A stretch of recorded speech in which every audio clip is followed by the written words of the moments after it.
उधर अमरीकी सेनेट ने वेनेजुएला में फौजी इक़दामात के खिलाफ करारदाद बहस के लिए मंजूर कर ली है।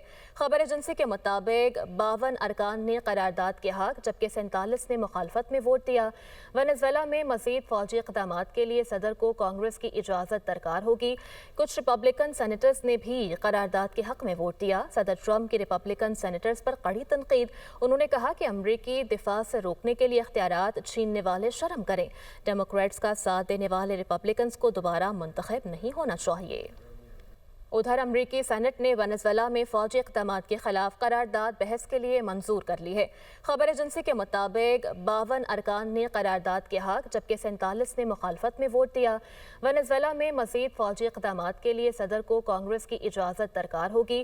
कुछ रिपब्लिकन सेनेटर्स ने भी करारदाद के हक में वोट दिया। सदर ट्रंप की रिपब्लिकन सेनेटर्स पर कड़ी तनकीद। उन्होंने कहा कि अमरीकी दिफा से रोकने के लिए इख्तियारात छीनने वाले शर्म करें। डेमोक्रेट्स का साथ देने वाले रिपब्लिकन को दोबारा मुंतखब नहीं होना चाहिए।